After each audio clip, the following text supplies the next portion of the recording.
પણ એક વક્તા તરીકે આનંદ અનુભવું છું કે કુંભાર જે ઘડો ઘડે સાહેબ, અને પછી એને પગલે પગલે બોલતા જે શીખતા હોય અને એનું છોકરું એક નાનકડું એવું ઘડો બનાવે ત્યારે કુંભારને જે આનંદ થાય એટલો આ બધા બોલતા સાંભળીને તલગાજરડાના બાવાને આનંદ થાય છે સાહેબ. આપ કેટલું સુંદર બોલો છો. ડૉક્ટર બોલ્યો, બોલો કેવું સરસ બોલ્યો, ભાઈ બોલ્યા બધા વડીલો. અને મને ઓળખી ગયો ને, જમાઈ બોલે એટલે પછી કહેવું જ ન પડે, અને એમાં પછી આપણે બીજું બોલાય નહીં. એટલે આ ડૉક્ટર બોલે ત્યારે આપણે કાંઈ બોલતા નથી, કળસરિયા. એ જે બોલે આપણે ક્યાં બોલીએ છીએ, કારણ કે તલગાજરડાના જમાઈ છે, અમારા ગામના જમાઈ છે સાહેબ. એટલે તો છોકરાઓ બહુ સારું બોલ્યા, હું બહુ રાજીપો વ્યક્ત કરું છું. 16 વર્ષ પછી 16 શણગાર સજીને રામકથા આવી રહી છે. 16 શણગાર રામકથા જ્યારે આવી રહી છે ત્યારે તલગાજરડાના એક જીવ તરીકે, એક જંતુ તરીકે મને આમ ગરુડની જેમ ઉડવાની ઈચ્છા થાય છે સાહેબ. એક મચ્છર પણ ઉડે આકાશમાં અને ગરુડ પણ ઉડે, પણ વતનમાં જ્યારે ઉડવાનું આવે ત્યારે એની વાત આખી જુદી જ હોય છે સાહેબ.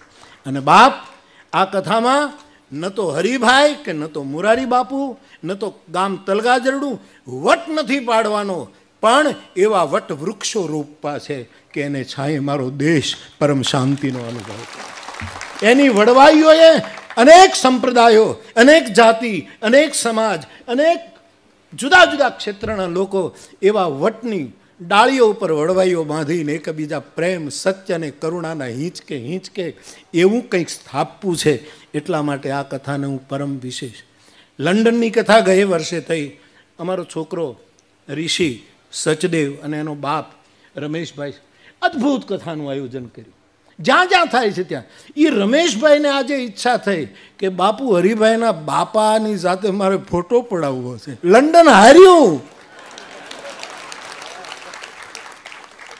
એને ઈચ્છા થઈ સાહેબ કે મારે ફોટો પડાવવો છે બાપુ, અને મેં ફોટો પડાવ્યો. એક વસ્તુ સમજો, સાંભળી, હું તમે સમજીએ બાપ, કે સંપન્નતા પુરુષાર્થથી આવે. આજે જેની પાસે સંપન્નતા છે, દરેક રીતની જે કંઈ સંપન્નતા છે, એ પુરુષાર્થ વગર સંપન્નતા નથી આવતી. હરિભાઈને એમના પરિવાર પાસે જે આજે સંપન્નતા છે એ એના પુરુષાર્થનું પરિણામ છે, પરંતુ સાથોસાથ જે પ્રસન્નતા છે એ કોઈના આશીર્વાદનું ફળ છે. સંપન્નતા તો પુરુષાર્થથી જ આવશે, પણ પ્રસન્નતા, આટલી સમૃદ્ધિ આવ્યા પછી પણ જો પ્રસન્નતા આવે એ તો કોઈના આશીર્વાદ, કોઈના પ્રસાદ સિવાય સંભવ નથી. અને ત્રીજું, સંપન્નતા પણ હોય, પ્રસન્નતા પણ હોય, અને પાછી પ્રપન્નતા એટલે કે સમર્પણ ન હોય તો અધૂર. અને પ્રપન્નતા કુળની પરંપરામાંથી આવે. દેવાદ બાપા પાસે ભલે કાંઈ નહોતું, એ માળી પાસે ભલે કાંઈ નહોતું, પણ આ બધા વડીલોને મેં જોયા છે. ત્યારે તો આ છોકરાઓ સાવ નાના હશે, પણ આ બધાને મેં જોયા છે. એક શબ્દ ન બોલનારો આ પરિવાર. અને રામજીભાઈને તો બધાએ જોયા છે, માળીને. પણ આજે પ્રપન્નતા, આવી શરણાગતિ આજે આ છેલ્લા છોકરા, આ બધા જ છોકરાઓ સુધી જે પહોંચી છે એ એક કુળ પરંપરાનું આ લક્ષણ છે બાપ. અને મને તલગાજરડાનો પૂરો ભરોસો છે કે મારા તલગાજરડાના છોકરાઓ આમથી આમ ન થાય.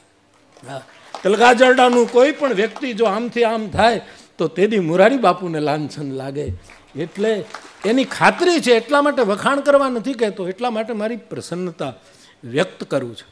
અને જ્યારે એમ કહેવાયું કે આ કથાના આરંભમાં આથી વિશેષ મોટા પ્રમાણપત્રો કયા હોઈ શકે, કે ભાઈ ધાનાણીભાઈ અહીંયા આવ્યા, ભરતભાઈ આવ્યા, સવાણી સાહેબ આવ્યા, બાદશાહ આવ્યા, અને આ બધા જ વડીલો આવ્યા. આ બધું મોટું પ્રમાણપત્ર છે કે આ કથાનો. એક વસ્તુ રામાયણનો નિયમ છે કે જે કાર્યના આરંભમાં દરેકને પ્રસન્નતા હોય એ કાર્યનું પરિણામ અદ્ભુત હોય છે. થશે કે નહીં થાય, કે કેમ થશે, કે આમ થશે, કે આને તો બીજું કંઈ જોવાનું જ નથી.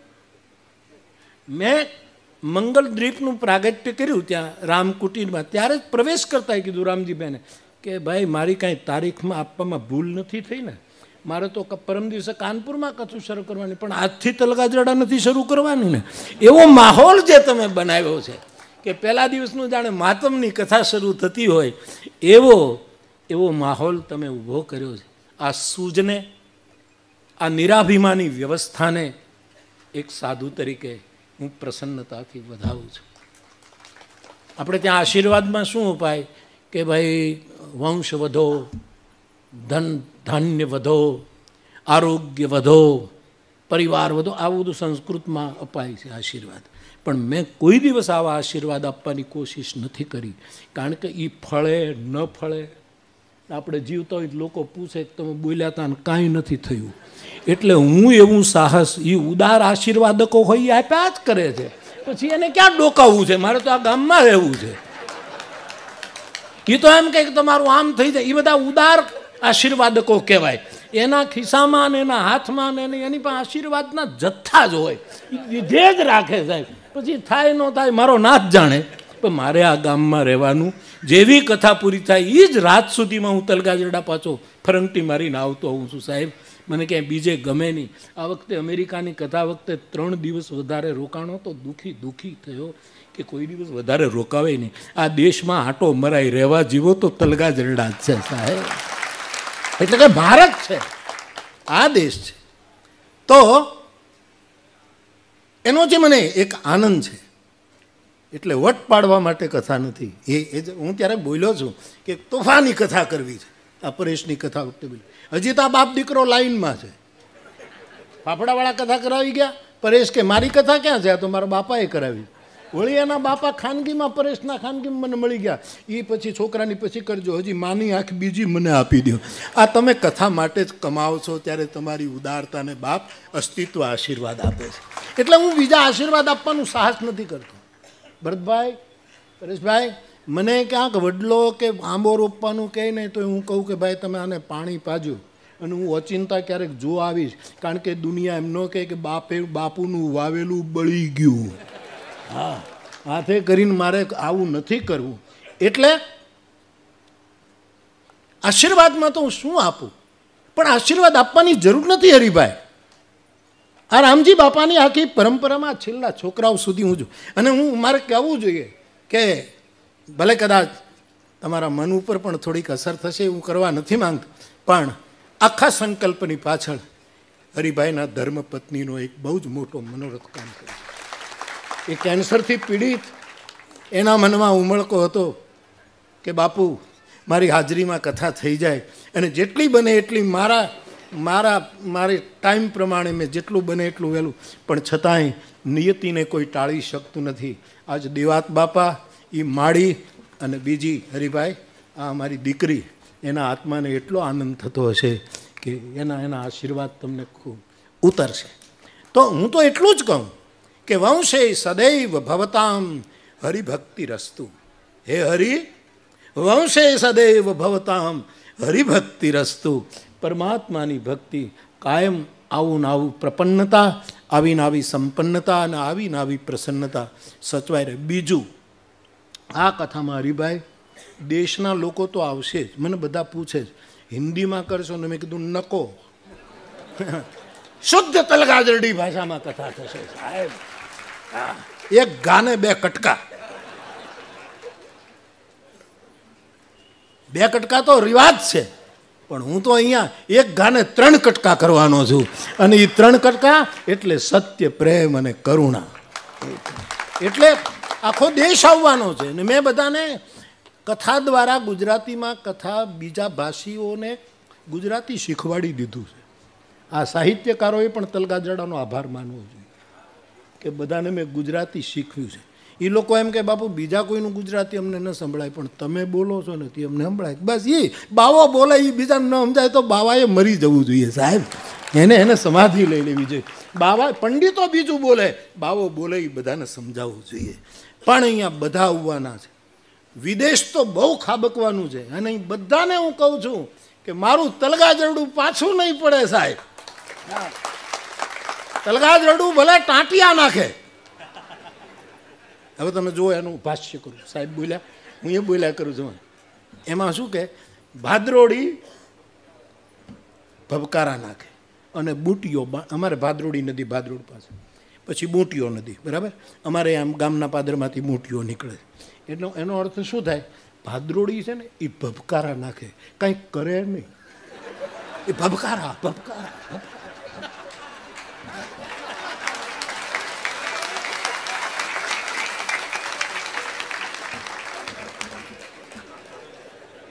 ભબકારા નાખે. એમાં જેઠે પાણી જાય પછી એમાં કાંકર ઉડે કાગડા, આરા નો ઉતરાય.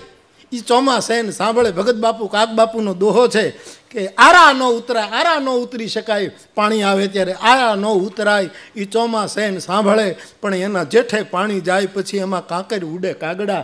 એ ભબકારા, ઘણા માણસો ભબકારા નાખે, કલાક પછી પાણી ઉતરી જાય સાહેબ. કાં તો કોઈ ગામડાનો નાળિયેર ચૂંદડી નાખે તો ન ઉતરતું તો ઉતરી જાય સાહેબ. આવા બધા ટૂચકા અમારા ગામડાઓમાં લોકો કરે. તો એ પણ જરૂરી છે, ખારા ભબકારા જરૂરી છે. આ હરિભાઈને તમે જે ભબકારો આપવા આવ્યા છો સાહેબ, આખું ગુજરાત આવ્યું છે, ગુજરાતની બધી સંસ્થાઓ, આ બધાને આખું ભારત આવવાનું છે ને વિદેશ આવવાનું છે. આ એક ભલકારો છે. ભબકારો એટલે આ પ્રોત્સાહન છે, એની પીઠ ઉપર હાથ ફેરવવા તમે તો ભબકારો એ સારી વસ્તુ છે. પણ એકલા ભબકારા ઘણા કરે, બીજું કાંઈ નહીં, એકલા જ ભબકારા કરતા. તો ભાદરોડી ભબકારા નાખે અને બૂટીઓ બાણો બાણ. બૂટીઓને કાંઈ બાણો બાણ કોણ જાય? એને કાંઈ હુજકો ન પડે, એ જ બાણો બાણ જાય. એ કાંટામાં વાડમાં જતો હોય ને પગમાં કાંટા વાગતા હોય ને એને કાંઈ હુજે જ નહીં, બધા બાણો બાણ જાય. એટલે બૂટીઓ બાણો બાણ. પણ તલગા જરડું ટાંટિયા નાખે. ટાંટિયા નાખે એટલે પગ પછાડે નહીં, સક્રિય, ચરે વહેતી ચરે વહેતી ચરે વહેતી સક્રિય બને. અને એની હારે અમને સાથ આપ્યો આ વડલી વાહો વાય, આ સદભાવના હોસ્પિટલ ને આ બધું જે છે એ બધું વાહો વાય એ સાથ આપે છે. તો બાપ આવા તલગા જરડામાં હમણાં મેં એક પ્રસંગ કહ્યો હતો, જોકે તમે ટીવી ઉપર સાંભળ્યો છે કથામાં, મને દોહરાવતા પણ આમ ગમે નહીં, એટલે કે હું મારી જાતને પછી રોકી ન શકું. પણ તલગાજરડાનો એક ખૂણો મારા ઘરનો, હમણાં મને એક વિદેશી ભાઈએ પૂછ્યું કે આ બધું તમારામાં ક્યાંથી આવ્યું, કઈ રીતે આવ્યું? મેં કીધું તમને મારો જવાબ નહીં સમજાય, તમને એમ થશે કે હું તમારા પ્રશ્નને ટાળી રહ્યો છું, પણ હૃદયનો જવાબ તમારે જોઈતો હોય, બુદ્ધિનો નહીં, તો હું એટલું જ કહીશ, તલગાજરડાનો એ નાનકડો એવો ખૂણો છે, ત્યાંથી આ બધું આવ્યું છે. અને એક વખત એવો સ્થિતિ હતી ઘરમાં કે કંઈ નહોતું, ત્યારે રામાયણ હું ભણતો હતો અને મારાથી દાદાને પૂછી જવાયું કે દાદા આટલો બધો અભાવ આપણા ઘરમાં રામાયણ ગીતા.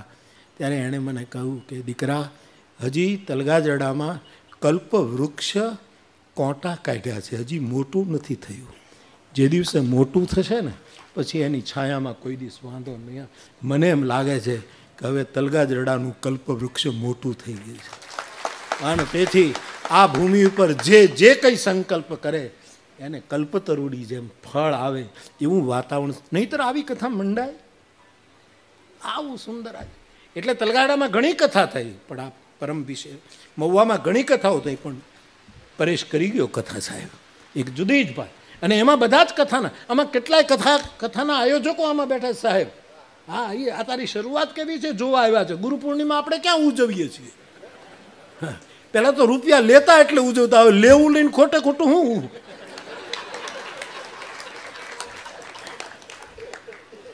હું તો કેટલા વર્ષોથી બંધ કરીને બેઠો છું કે હું કાંઈ ગુરુ નથી. તમે તમારા ગુરુને મનથી સ્મરો. હું તો મારા ગુરુ જે ત્રિભુવન દાદા છે અને એની પાદુકાને સવારે પૂજા કરું, રૂટીનમાં જેમ અહીંયા હોઉં ત્યારે બધાને મળું છું. પણ કેટલા કથાઓના સારા આયોજકો જેણે પોતપોતાની કથા વિશિષ્ટ કરી છે, બધા એ બધા જ અહીંયા આવ્યા છે એક વિશિષ્ટ આયોજનનું દર્શન કરવા માટે. અને આજે તો હજી એનું બીજ રોપાણું છે. 3 મહિને તો મબલા પાક આવવાનો છે સાહેબ. અને એને પછી લણીને આપણે એકલાએ નથી ખાવાનું, એને ખળામાં ઢગલો કરીને બધાને કહેવું છે, જેની પછેડી જેટલી પોળી હોય એટલું ભરી ભરીને લેતા જાઓ સાહેબ, આ બધું તમારું છે. તો એવી પરમ વિશેષ કથાના મંડાણ જ્યારે થઈ જાય એટલે હું પણ હરિભાઈના પરિવાર સાથે હું પણ તમને નિમંત્રણ આપું છું કે દુનિયાભરમાંથી અહીંયા આવજો. તલગાજરડું તમારું સન્માન કરવામાં પાછું નહીં પડે અને નહીં પડે.